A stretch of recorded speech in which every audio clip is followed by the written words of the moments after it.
이번 시간에는 참 진짜를 심층 분석하기로 했었죠.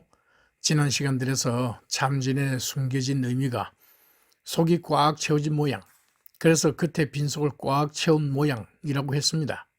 그리고 바로 앞 시간에는 꽉 채워야 할 겉에 빈속이 밑에 있다는 것과, 그래서 겉에 빈속을 꽉 채우기 위해서 허리를 숙인다는 것이 참과 어떤 관련이 있는지 살펴보기로 했었죠. 먼저 참진이라는 글자를 겉부분과 속부분으로 나누어 보겠습니다. 참진자를 두 부분으로 나눈다면 위쪽의 비수비와 그 아래쪽으로 나눌 수 있을 것입니다. 위쪽의 비수비는 숟가락이라는 뜻도 있습니다. 숟가락은 여성의 성기를 의미하기도 합니다. 둘 다 무언가를 담을 빈 곳이 있다는 공통점이 있습니다. 그렇다면 아래쪽은 남성의 성기를 의미하겠지요. 눈, 목은 발기한 남성을, 여덟팔은 불알 두 쪽을, 니은 모양은 주위를 둘러싸고 있는 주머니, 즉 음낭을 나타내는 것입니다. 그러니까 참 진짜는 밑에 있는 여성의 빈 속에 허리를 숙이고 발기한 남성을 뒤집어 들이밀어 꽉 채운 모양을 나타내는 글자인 것입니다. 참 진짜에 이러한 의미가 있음을 알게 되면 이 진짜가 들어가는 다른 한자들을 좀 더 선명하게 이해할 수 있습니다. 성례를 지내서 입을 위로하면 환호하는 것일 수 있고 눈을 위로하면 놀라는 것일 수 있는 것입니다. 하지만 입이나 눈이 아래로 향하기 때문에 성내는 것이지요. 또한 삼갈시는 몸이 꼿꼿하다면 당당하거나 뻐기는 것일 수 있지만 몸을 겸손히 숙이기 때문에 조심스럽거나 삼간다는 의미와 잘 통하는 것입니다. 그렇다면 몸을 숙이고 빈속을 꽉 채우는 것이 참과 어떤 관련이 있는 것일까요? 창세기 2장 24절에 보면 여호와 하나님이 사람을 남자와 여자로 만들고 결혼을 시키면서 하신 말씀이 한 몸이 되라고 하신 것입니다. 남편과 아내의 몸이 둘이지만 남편이 꽉 채워진 것이 아내의 빈속을 꽉 채울 때 둘은 참으로 하나라고 느끼지 않겠습니까? 이때의 비수비는 빈속이 있는 여성을, 비수비 아래쪽은 속이 꽉 채워져 발기한 남성을 의미하는 것입니다.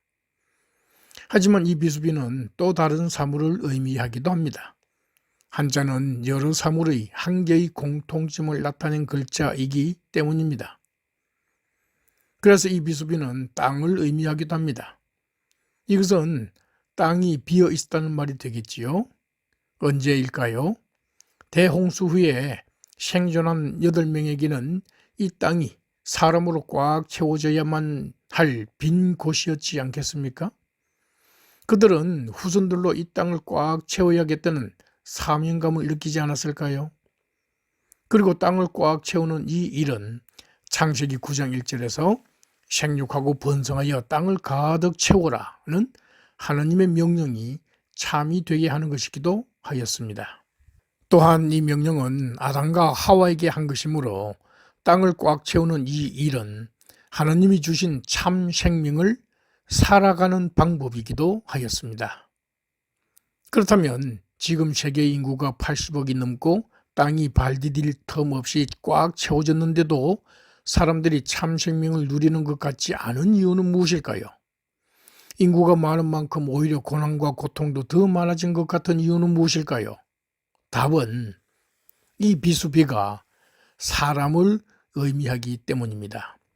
다시 말해서 이 비수비가 속이 빈 껍데기뿐인, 그래서 참 사람이 아닌 사람이기 때문입니다.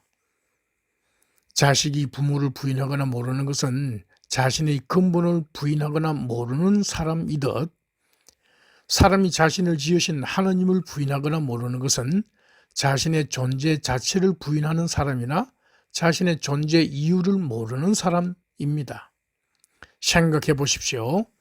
그래서 대부분의 인류가 인생의 목적도 모르고 갈팡질팡 살아온 것이 사실이 아닙니까? 이 갈팡질팡한 삶조차도 서로 뺏고 빼앗음으로 허리를 숙이고 섬기고자 하는 겸손과는 너무나 거리가 먼 삶을 사는 것도 사실이 아닙니까? 그러므로 이때의 비수비는 마음과 정신 속에 하나님에 대한 사랑이 비어 있고 겸손이 없는, 즉 이웃 사랑이 비어 있는 사람이 되는 것입니다. 그러면 이 비수비 아래쪽은 무엇이겠습니까?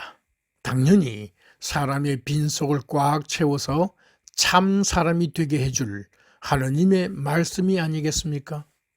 이 하나님의 말씀은 언제나 생명으로 꽉 채워져 있습니다.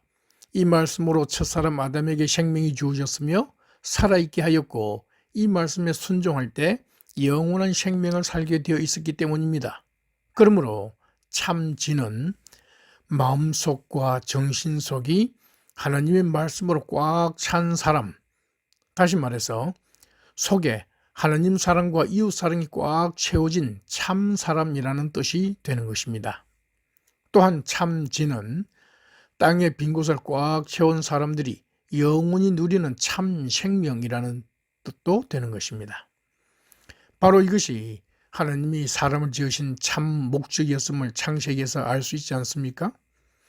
창세기 1장 27절에서 하나님의 형상대로 사람을 창조하셨다는 것은 사람들이 하나님을 닮아가는 참 사람이 되기를 원하셨다는 뜻이고, 28절에서 생육하고 번성하여 땅을 가득 채우라는 말씀은 참 사람들이 땅을 가득 채우고 참 생명을 누리기를 원하셨다는 뜻인 것입니다.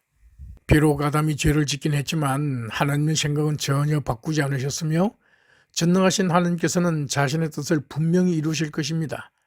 그래서 시편 37편 10절에서 조금만 더 있으면 악한 자들이 더는 없으리니 그들이 있던 곳을 살펴보아도 없을 것이다 라는 기록이 참이 될 것입니다. 또한 계시록 21장 4절에서 그분은 그들의 눈에서 모든 눈물을 닦아주실 것이다. 더 이상 죽음이 없고 슬픔과 부르짖음과 고통도 더는 없을 것이다. 이전 것들이 다 사라져버린 것이다 라는 말씀은 참 사람들이 영원히 누릴 참 생명에 대해서 하나님이 보증하신 것입니다. 참 진짜의 참 사람에 대한, 그리고 참 생명에 대한 하나님의 생각이 기록되어 있다는 점이 참으로 놀랍지 않습니까? 이건 여담입니다만 밤과 도토리의 차이를 아십니까? 밤이 달리면 밤나무를 하고 도토리가 달리면 참나무를 하지요. 밤과 도토리 모두 열매가 깍지 속을 꽉꽉 채운다는 것이 공통점입니다. 하지만 차이점은 밤은 깍지 속에 묻히고 도토리는 2분의 1이나 3분의 2 이상이 깍지 밖으로 흘러 넘친다는 것입니다. 참사람 또한 하나님 사랑과 이웃 사랑을 꽉 채운 정도가 아니라 꽉꽉 채워서 흘러 넘치는 사람이란 뜻이 아닐까요? 사랑을 주체하지 못하고 흘러 넘치는 사람들, 그래서 만날 때마다 즐거움과 열정을 전염시키는 그러한 사람들과의 삶, 참으로 영원히 살아보고 싶은 삶이지 않습니까?